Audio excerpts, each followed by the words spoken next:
Salam sejahtera bagi kita semua, Shalom. Terpujilah nama Tuhan atas kebaikan Tuhan bagi kita semua, sehingga kembali kita boleh beribadah kepada Tuhan pada kesempatan ini. Dan sebelum kita membacakan dan merenungkan bagian dari firman Tuhan pada hari ini, kita berdoa.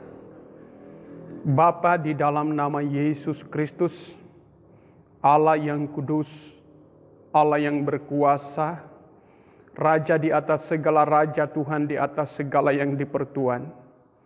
Engkau adalah kebenaran yang menyelamatkan kami. Tanpa Engkau, Yesus, dan di luar Engkau kami tidak dapat berbuat apa-apa, dan kami pasti tidak berkenan. Oleh karena itu ya Tuhan, kasihani kami, urapi kami, layakkan kami untuk mendengarkan kebenaran firman-Mu, merenungkan dan melakukan dalam kehidupan sehari-hari. Di dalam nama Tuhan Yesus Kristus, kami terima firman-Mu, haleluya, amin. Bapak, Ibu, Saudaraku yang kekasih di dalam Yesus Kristus, kita membuka bagian kebenaran firman Allah di dalam kitab Injil Matius pasalnya yang ke-25, ayatnya yang pertama hingga ayatnya yang ke-13. Lembaga Alkitab Indonesia memberi judul Gadis-gadis yang bijaksana dan gadis-gadis yang bodoh. Ayat pertama hingga sampai ayat yang ke-13. Pada waktu itu, hal kerajaan sorga seumpama 10 gadis yang mengambil pelitanya dan pergi menyongsong mempelai laki-laki. 5 di antaranya bodoh dan 5 bijaksana. Gadis-gadis yang bodoh itu membawa pelitanya tetapi tidak membawa minyak. Sedangkan gadis-gadis yang bijaksana itu membawa pelitanya dan juga minyak dalam buli-buli mereka. Tetapi karena mempelai itu lama tidak datang-datang juga, mengantuklah mereka semua lalu tertidur. Waktu tengah malam terdengarlah suara orang berseru, "Mempelai datang, songsonglah dia." Gadis-gadis itu pun bangun semuanya, lalu membereskan pelita mereka.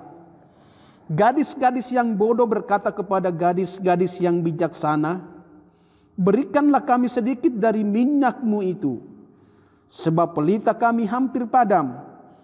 Tetapi jawab gadis-gadis yang bijaksana itu, "Tidak, nanti tidak cukup untuk kami dan untuk kamu.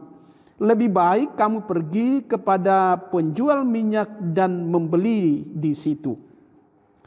Akan tetapi waktu mereka sedang pergi untuk membelinya, datanglah mempelai itu dan mereka yang telah siap sedia masuk bersama-sama dengan dia ke ruang perjamuan kawin. Lalu pintu ditutup. Kemudian datang juga gadis-gadis yang lain itu dan berkata, "Tuan, Tuan, bukakanlah kami pintu." Tetapi ia menjawab, "Aku berkata kepadamu, sesungguhnya aku tidak mengenal kamu. Karena itu berjaga-jagalah, sebab kamu tidak tahu akan hari maupun akan saatnya."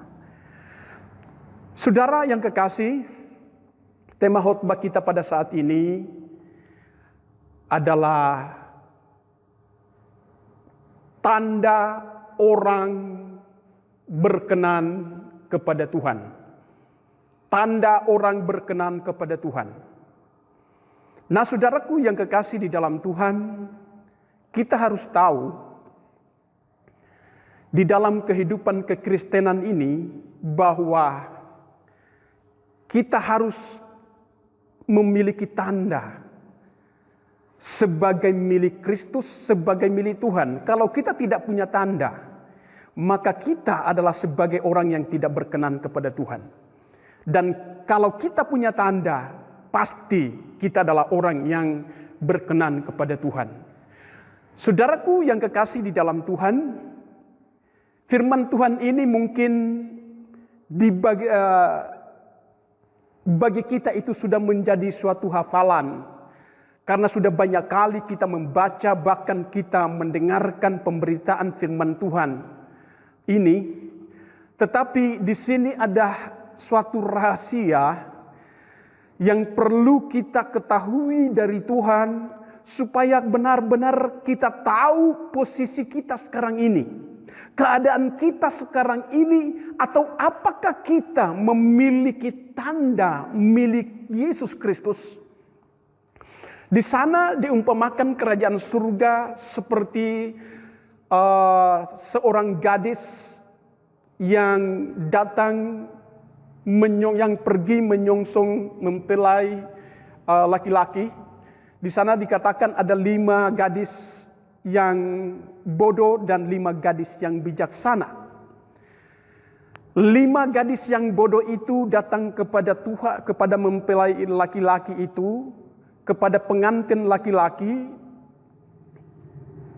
membawa pelita, tetapi tidak membawa minyak. Sedangkan mempelai atau pengantin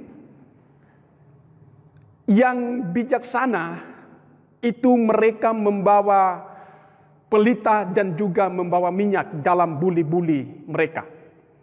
Saudaraku yang kekasih di dalam Tuhan, akhirnya singkat cerita kebenaran firman Allah ini menceritakan bahwa ketika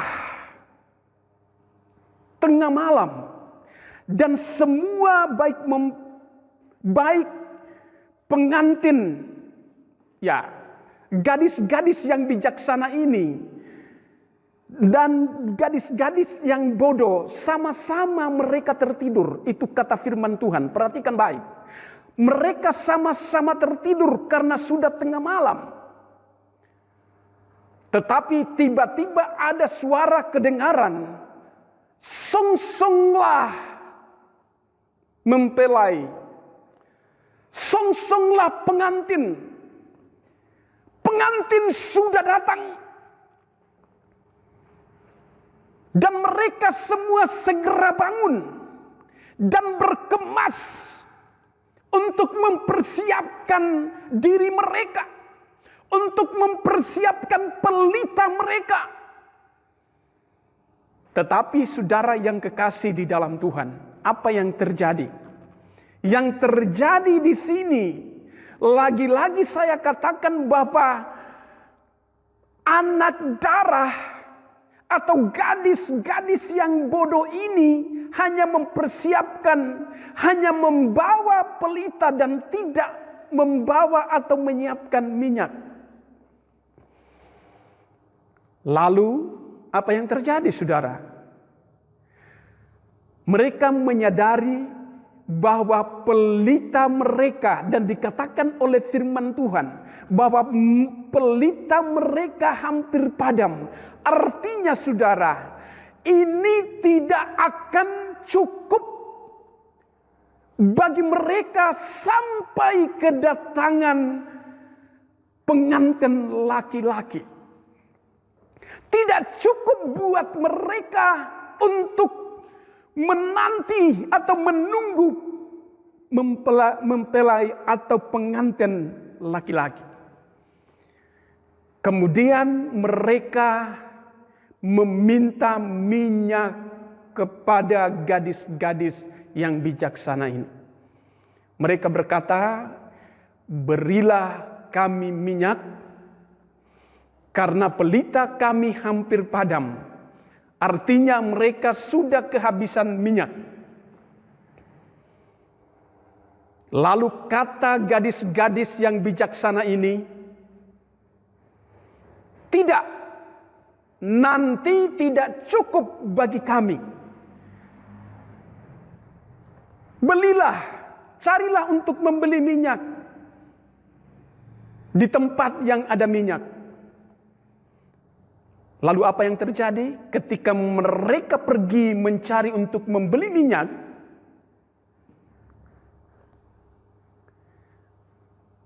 sang mempelai laki-laki tiba-tiba datang.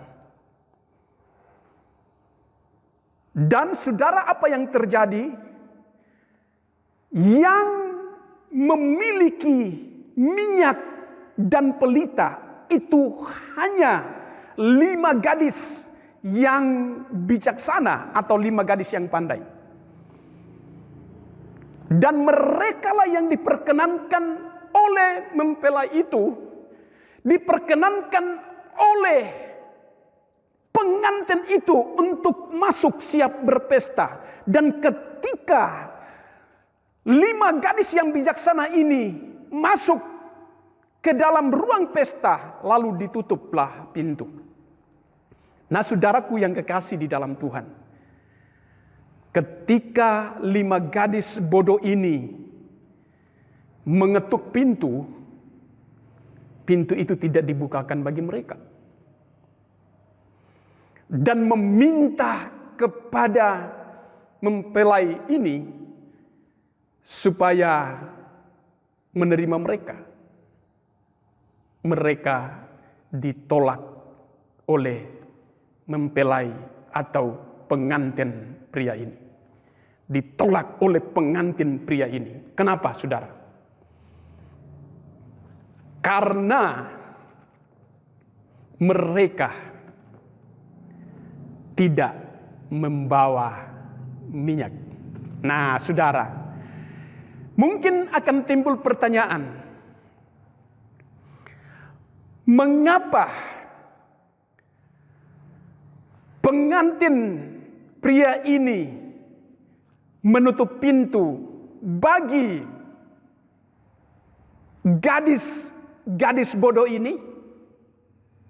Kedua, mengapa pengantin pria ini menolak mereka atau berkata, "Aku tidak mengenal kalian"? Jawabannya, bukan karena mereka tidak membawa pelita. Membawa pelita itu tidak masalah bagi pengantin itu. Tetapi yang menjadi masalah di sini adalah mereka tidak membawa minyak. Saudaraku yang kekasih di dalam Tuhan, ini adalah hal yang luar biasa yang perlu gereja Tuhan, yang perlu kita semua yang berkata percaya kepada Tuhan, yang percaya anak Allah, yang percaya hamba Allah, yang percaya umat Allah, yang berkata bahwa kita adalah orang-orang yang dikasihi Tuhan. Tetapi harus punya tanda. Orang yang berkenan kepada Tuhan itu harus punya tanda. Pertama, saudaraku yang kekasih, harus punya pelita. Sekali lagi, pertama, orang yang berkenan kepada Tuhan harus punya pelita. Mazmur 119 ayat 105 berkata, "Firman-Mu itu pelita bagi kakiku dan terang bagi jalanku." Di sini yang dimaksudkan dengan pelita itu adalah firman Allah. Firman kebenaran itu. Pelita itu adalah alat penerang, saudara. Ya, kalau zaman dulu, sekarang itu beda, mungkin bentuknya beda. Tapi kalau berbicara tentang pelita itu adalah benda atau alat penerang. Nah, di sini bukan hanya sekedar alat penerang biasa, tetapi yang dimaksud oleh kebenaran firman Allah ini adalah firman-Mu. Firman itu, pelita itu adalah firman yang menerangi kehidupan manusia. Jadi hal yang pertama, orang yang berkenan kepada Tuhan adalah orang yang hidup dalam kebenaran Allah. Orang yang punya kebenaran Allah. Yang dimaksud yang punya kebenaran ini, itu bukan cuma orang yang berkata tentang percaya Tuhan. Orang yang bukan hanya menghafal kebenaran firman Allah. Dari mungkin kitab Kejadian sampai kitab Wahyu, banyak sekali firman Tuhan yang dihafal. Bukan itu yang dimaksud oleh Tuhan. Atau selalu berkata-kata tentang firman Tuhan. Atau seperti saya sebagai hamba Tuhan yang selalu menyampaikan kebenaran firman Allah. Tidak cukup hanya seperti itu. Tetapi yang dimaksud memiliki firman Allah itu percaya kepada anak Allah. Percaya kepada darah Yesus, percaya kepada penebusan. Itu yang dimaksud dengan membawa pelita. Jadi di dalam kehidupan ini benar-benar harus ada pelita itu hidup dalam kebenaran firman Allah. Firman Tuhan katakan, tinggallah di dalam aku dan aku di dalam kamu. Kalau firman tidak hidup di dalam diri manusia, maka manusia itu bukan milik Tuhan. Hal yang kedua, untuk menjadi milik Tuhan dan benar-benar diakui oleh Tuhan, harus ada minyak. Kedua, ada minyak.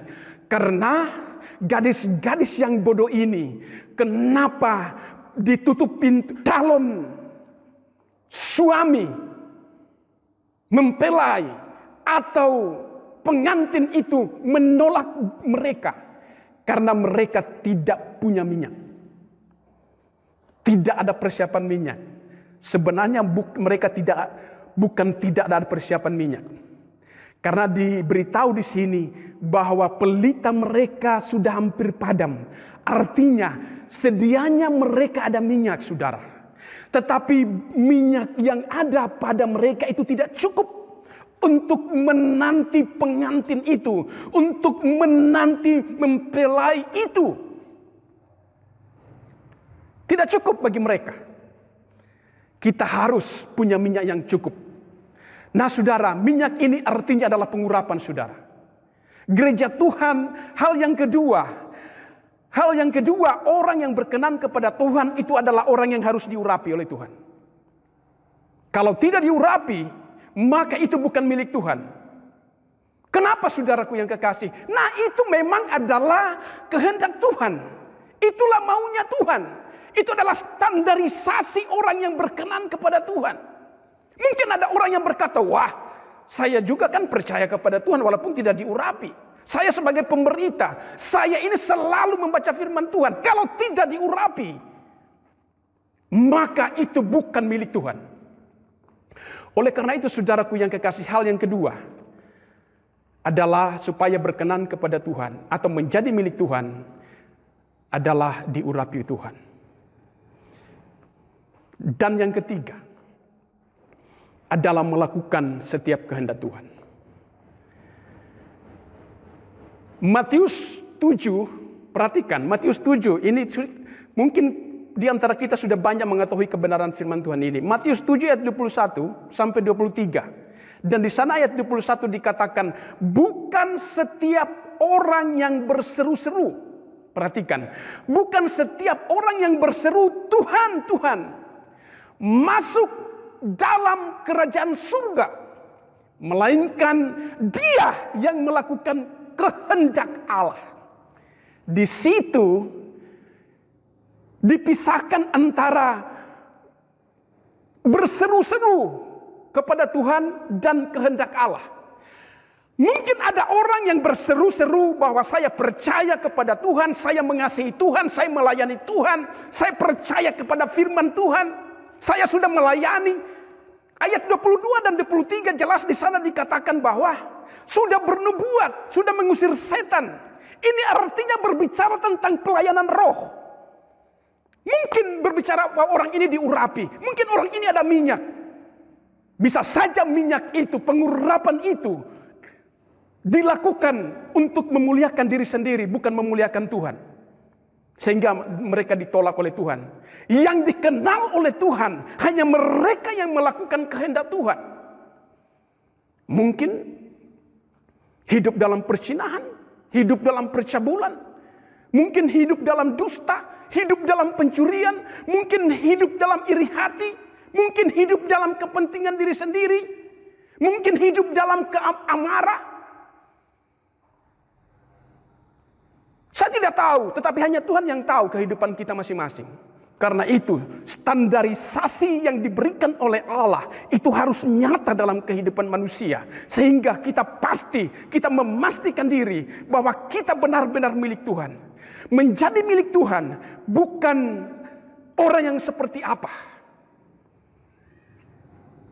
Tetapi orang yang menjadi milik Tuhan itu ada tanda. Kita harus tahu. Yang ketiga, sekali lagi, yang ketiga, menjadi milik Tuhan untuk melakukan kehendak Tuhan. Selalu melakukan apa yang Tuhan mau. Karena kalau kita tidak melakukan apa yang menjadi kehendak Tuhan atau kebenaran firman Tuhan, maka kita bisa ditolak oleh Tuhan. Jadi, tanda yang pertama, orang yang berkenan kepada Tuhan atau menjadi milik Tuhan. Pertama adalah orang percaya kepada Yesus, orang percaya kepada kebenaran, orang percaya kepada penebusan, orang percaya kepada darah Yesus. Kedua, orang yang diurapi oleh Tuhan. Karena orang yang diurapi oleh Tuhan adalah orang itu menjadi saksi. Kita tidak akan menjadi saksi kalau kita tidak diurapi oleh Tuhan. Firman Tuhan katakan, kalau Roh turun atas kita, maka kita akan menjadi saksi. Yang ketiga, yang terakhir adalah melakukan kebenaran Allah. Melakukan setiap kehendak Tuhan. Apa yang dikehendaki Tuhan, apa yang diperintahkan Tuhan, apa yang dikatakan Tuhan, mari kita lakukan.